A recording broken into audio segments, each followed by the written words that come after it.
I learned that in behind the walls. I learned that when I was clink, right? In an article called "This is Why Gen Z is Going Sober on First Dates," which was published in 2023, reads,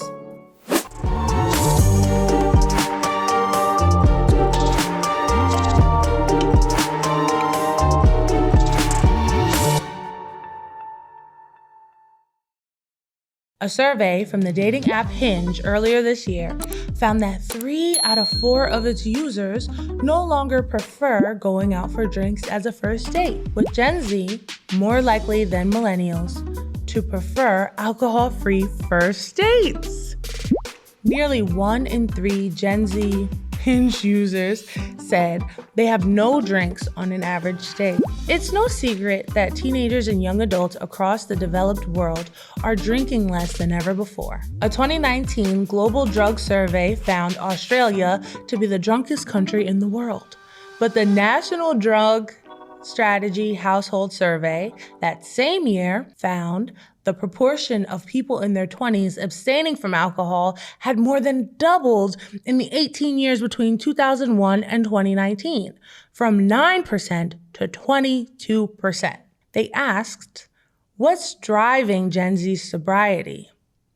There was a whole range of factors that seem to be shaping the way young people are moving into adulthood, Dr. Penne told Financial Review in February. And it's not just alcohol consumption going down, it's drug use as well. They're having sex later, they are driving later, going to paid work and leaving home later. They're focusing on the future, doing well at school, doing well at university, making money. It's a competitive job market. When it comes to dry dating, many people, not just Gen Z, somewhat stumbled into it by necessity during the dreaded pandemic years. The default of grabbing a drink or two was no longer an option with restaurants and bars closed, prompting singles to get creative when it came to their first or subsequent dates. Due to lockdown restrictions, all singles could really do was go on walks. So the traditional thinking of meeting for a first date shifted from dinner and drinks to bushwalks, trail walks, dog walks, and any other socially distanced outdoor activities. These types of dates also tend to make more sense as daytime activities, which almost remove the expectation of alcohol and drinks. Personally, I like grocery store outings, pedicures, and trips to the shoe store. Maybe a hookah lounge if the food is good, and Starbucks and then sitting at the park is always a win. They're just more personable dates where you get to ask questions about more day-to-day living. You know, if I'm going to be with you, then we're probably going to end up at a grocery store a few times, right? So I need to know if I enjoy you there. I'm going shoe shopping. Are you going to help pick out shoes, or are you the type to sit on the side and just tell me they look pretty? You know, I need to know that so I know what I want to be with moving forward. I also need to know if the way you chew is going to drive me mad in the future. I need to see how you treat the waiter at restaurants and how you tip. Do you have a giving heart? Are you going by the percentage, or does everybody work for $5? My dad was like that. Nobody could make more than $5. And if you were going to get $5, you had to work. So the article then goes on to say, TikToker user Izzy, who posts under the handle @Sober20s, was asked in a recent video how she bypasses the issue as everyone wants to meet up for drinks. She says, I've always been really upfront about my sobriety, wearing the decision like a badge of honor rather than something to be embarrassed of. If potential partners aren't supportive, move on, Izzy says. They're not for you, they're not for your journey, and they're not going to add to your life. The British founder of Sober Girl Society, one of the world's biggest communities for sober women, has noticed a significant shift in reactions from potential suitors when I tell them I don't drink. The 26-year-old has been sober for 5 years, has given up alcohol in her early 20s, and, quote, thanks to an escalation in my problematic drunk behavior, the once predictable how boring response from dates started to turn into a surprising, oh, cool, I'm trying to cut down too. And the number of guys who have volunteered to join me in not drinking for the evening has only increased. I also find this to be very true. When people find out that I'm sober, they'll often say, yeah, I should probably start drinking less. Or they'll reach out when they sign a DM, they'll tell me, oh, I haven't been drinking so much. And in return, I'm very supportive of that decision. And I often ask, well, how do you feel internally now? Like, just kind of trigger it and maybe get them into some therapy. Little pushes, right? Ross told the BBC that the pivot to alcohol-free dating, quote, has shifted our outlook from a culture of disposable dates and regrettably drunk hookups to one of potential connection. What do you think? Write it in the comments. A 2022 trend survey by the dating app Bumble in the UK found that 60% of people embracing dry dating thought they'd, quote, form a more genuine connection. On a meetup that was alcohol-free, 54% were aiming for more mindful and intentional dating. While pre-sobriety me couldn't have imagined anything worse than sober dating, Gooch agreed, explaining she was able to be herself and surprisingly grew in confidence. Not drinking on dates allowed me to assess if I actually had a connection with someone or if I just fancied them because I'd inhaled vast quantities of gin. Plus, it also helped me to see any red flags that I might not have spotted with a booze brain. That concludes the article. Kanye West said in the Kanye workout plan, Henny make girls look like Halle Berry to me. That is the definition of booze brain. How about that other song with T-Pain and Ludacris? If I take one more drink, I'm gonna end up. Yeah, you know the words. That part, that's booze brain. For me, that's exactly how it would go. Now, I didn't really do one night stands. That's not my thing. But the guys that were courting me, it would expedite the process a little bit. So like, yeah, we would go on dates and stuff, but it would make it happen a little bit faster. Like, oh, well, we're comfortable. And typically it doesn't start with like, oh, take a drink. Oh, I want to screw. It's not usually like that. It's like, oh, I take a drink. Man, it's hot in here. I should definitely take off my jacket. Whoa. Man, I'm so tired. Let me lay down in your bed. And these things make the process flow. It's not just take a shot and screw everybody. It's the little things. You're giving the enemy a foothold. Little ways in which you just let your guard down, let your guard down, let your guard down. And now your legs are open, right? So having booze brain more or less brings down your defenses. What are our defenses? Our boundaries, maybe? Once your boundaries come down, now what are you doing? You're saying yes more. You're doing things to appease the other person. You're a little bit more self-conscious. You're more in your head. Oh, well, they want me to do this, or this is what I see on TV. This is the way it should go. If you're watching shows like Euphoria, then you understand that thought of this is what I have to do to be hot like this. This is what I have to do to maintain in today's society. And it's not true. And oftentimes it's hard to differentiate reality from somebody's script, especially when you're consuming intoxicating beverages. So after having the booze brain and having these interactions, letting your guard down and letting your boundaries be trampled all over, you wake up the next day and there's regret. Most recognizably, there's something we call the walk of shame. Shame, regret, maybe a little sadness, right? And then you go on with your day. Now, let's start with one simple one, ladies. You go home and your pH is off.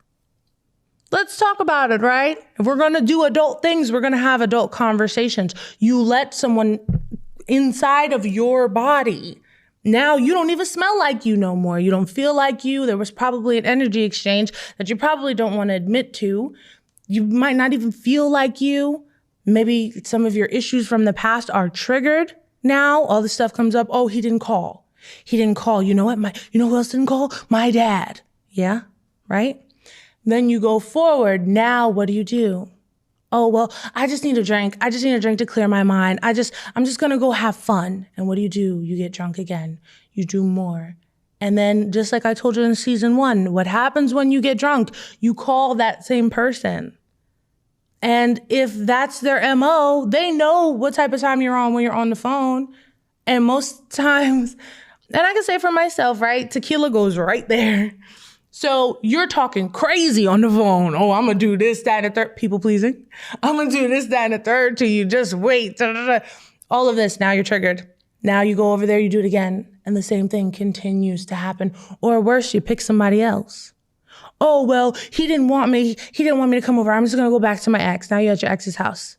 Now you're just a cocktail of PHs, right? Because you're going, right? Yeah. And now you don't know who to trust. After all that is said and done, you don't know who to trust because you're just going with the drink. You're letting the drink control you, literally control your mind. And you're letting things in and in and in and in. And now you don't even trust yourself anymore because every time you get drunk, this is what you do. So then you have to ask yourself, if these are the sorts of things that you do when you're drunk, how do you expect people to take you seriously when you begin to lay boundaries? And then, how do you combat yourself when you're attempting to lay boundaries, but the drink tells you to keep letting your walls down? You're continuing the consumption that's telling you, you don't need boundaries, we're just having fun. You're safe, right? And you just keep letting that same wall down. But then you get sober and you got all these rules and you think so highly of yourself, right? Are you sure that the way that you're living and the things that you're saying are coinciding? Are you sure that you're living your values out loud? Can you see how this toxic pattern gets rid of your self-worth? How it makes you devalue yourself? How the way that you're carrying on under the influence is making other people devalue you? It's making them not take you seriously? You ever have an interaction with a guy and he'll say things like, well, you did it last time. Girl, don't act like that. You know this not your first. Why? Because you did it before. You let him do this that way that time before, and now you think he's going to let you not do that? In particular, y'all know I'm talking about not putting the cap on your mic. You let him not put the cap on his mic before. You think he gonna put it on the next time? He don't take you seriously. Oh, girl, don't worry about it. Here, come on, just sit down, drink this real quick. And now you back at it again with no cap on your mic. How does that make you feel inside? Does that behavior align with your values, how you genuinely feel in the world? Do you want kids right now? How would your life look with an STD, right? Better yet, let's just ask a simple question. How's your pH right now? How you smelling? Yeah. And that's why I find this article to be very helpful. It's intriguing to me that something as ugly as a pandemic could bring about such beautiful results. Did you notice how in the article multiple times they just mentioned that these people are seeking connection? The opposite of addiction is connection. I learned that in behind the walls. I learned that when I was clinked, right? The opposite of addiction is connection, not more consumption. It's not going to help you. You're looking for so much more than you're receiving, and you think that the drink is going to get you there, and really it's taking you further away. Have you ever gotten drunk with someone and there are conversations that they're having with you that A, you won't remember tomorrow. So this person may be under the influence and they're saying, oh, it's going to make me more loose. It's going to make me more vulnerable. I'm going to share more with you. Now this person is telling you their whole life story. They're crying on your shoulder, the whole nine. And the next day you don't remember. They shared something pivotal in who they choose to be today with you under the influence. And because you were under the influence too, you don't remember it tomorrow. Is that the grounds for a genuine connection? How can we build from that? Somebody just showed you their whole soul and you don't even remember. Or you responded like a drunk person, which is never too much better. I've enjoyed the article because it shows me that other people are doing it too, and that really they want what I want. It helps for me to know that being sober, and I've seen it, it's a commodity. When I tell people I don't drink, I'm an anomaly. I sit there just as fun and sexy as everybody else and say, no, I don't drink. Like, thanks. But you could give me some more water though. I love water. You can give me some more water though, and I'm an anomaly. I'm not regular, right? And guess what? I'm also cognizant. I know that I can trust myself to be at this bar and have these interactions and go home and have my same pH tomorrow, okay? Not only does it make me trust myself, but it helps me to build my value in myself. I'm worth so much more than a drunk night. It's not that I got sober and people stopped hitting on me. It's not that I got sober and I stopped getting asked to go on dates. It's that I got sober and I asked the questions that let me know, hey, can I go to the grocery store with you for the rest of my life? Are you about to get on my nerves? Hey, is he really serious, or does he just want to test my limits and see if he can mess up my pH a little bit?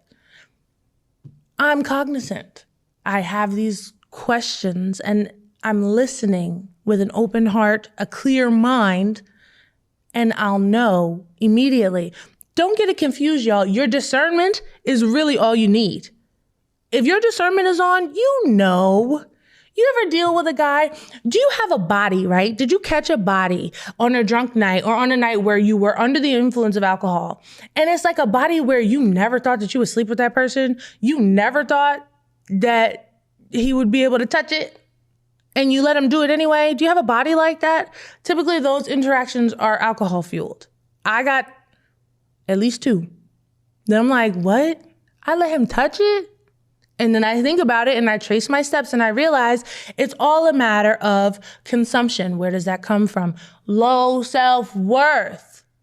My values and my actions were not aligned, and alcohol didn't help. So this article really just stresses that this is all about connection. And then you have to ask yourself, if you're using alcohol to connect, if you're using that as your point, that'll make you more fun, more lively. To think that you need to be more of anything is incorrect. You are fine just as you are. Just as you are. Emotions come in ebbs and flows. Energy comes in ebbs and flows. You're fine just as you are. You don't need a drink to make you better, right? But then you have to ask yourself, who am I doing all this for? Who am I getting hyped for? Who do I need to be more fun for? You ever notice you'll be in your house and you have so much fun with yourself? You'll be in your house laughing by yourself, talking to yourself, but you need a drink to be more funny? You need a drink to have more fun? Consider who it is that you're entertaining. Maybe that's not your tribe. And anyone that's going to push your boundary when you still decide to go out. It's okay to decide to go out. When you still decide to go out and you say, I don't want to drink tonight, guys. Let me be the DD or something. Or no, I can't drink tonight. I got church in the morning. And they push it on you. Oh, you didn't do that last time. Remember what you did last time? Things of that nature. If you're having those sorts of conversations, you either need to A, set a boundary with that person in particular by confronting it. Why? Because you deserve for them to respect your boundaries. When you say no, it means no. You don't have to explain yourself. Or B, get rid of that person altogether. If you find that you always go out with the intention of not drinking or not having too many, and you always get trashed. You wake up every Sunday morning like, God, why do you do this to me? You don't even go to church, but you in the bed calling for God. You should probably consider who it is that you're spending those Saturday nights with. Where are you going wrong? Now, also remember, you are also to blame. If you don't lay the boundaries, they'll get trampled. If you do lay the boundaries and you don't enforce them, they will get trampled. Your job is to say no. Your job is to maintain what you said the first time and not to explain yourself. You don't have to explain yourself. So it's advised in your first year of sobriety that you don't date anyone at all. Why? Because you're rediscovering yourself all over again. I am a totally different Domine than I was on 4/27/22. And I've actually been 3 different versions of that same person since then. So you're always evolving. Now, in that time, when you're discovering who you are, you're discovering what you like and what you need, right? The purpose is to, well, for men, if we're going biblically, but in general, the purpose is to find a helpmate, someone that you can help or someone that can help you depending on what your gender is, right? So if I don't know who I am, how do I know what kind of help I need? How do I know how I can help you if I'm trying to discover who I am? So in this time of being single, and I'm not going to lie, I didn't do a whole 365 days single. I did them sober. I didn't do them single though. And by the end of it, I still ended up by myself because I'm changing. I'm outgrowing things that used to fit just fine. This song that I'm going to read to you today brings me a lot of comfort in just the waiting season. And really, I'm not waiting. I'm chilling. I'm living is what I'm doing right now. When my person comes, we're going to live together without living together because, that's not what God wants. But we're going to live together, right? But in the meantime, I'm just letting it happen. I'm living my life. I'm being the best Domine Spinelli that I could possibly be, right? Because one day, if it goes the way that I would like it to, I won't be Domine Spinelli at all, right? So the song is called Dear No One by Tori Kelly. It goes, I like being independent, not so much of an investment, no one to tell me what to do. I like being by myself, don't gotta entertain anybody else. No one to answer to. But sometimes I just want somebody to hold. Someone to give me their jacket when it's cold. Got that young love even when we're old. Yes, sometimes I want someone to grab my hand. Pick me up, hold me close, be my man. I will love you to the end. So if you're out there, I swear to be good to you.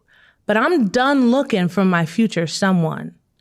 'Cause when the time is right, you'll be here. But for now, dear no one, this is your love song.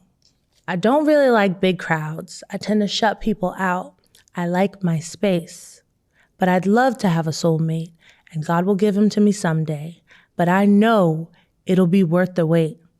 So if you're out there, I swear to be good to you. But I'm done looking for my future someone. Because when the time is right, you'll be here. But for now, dear no one, this is your love song. So this episode is dedicated to Grandma Carmen. She was the life of the party. She was living her best life, okay? And she was gone too soon.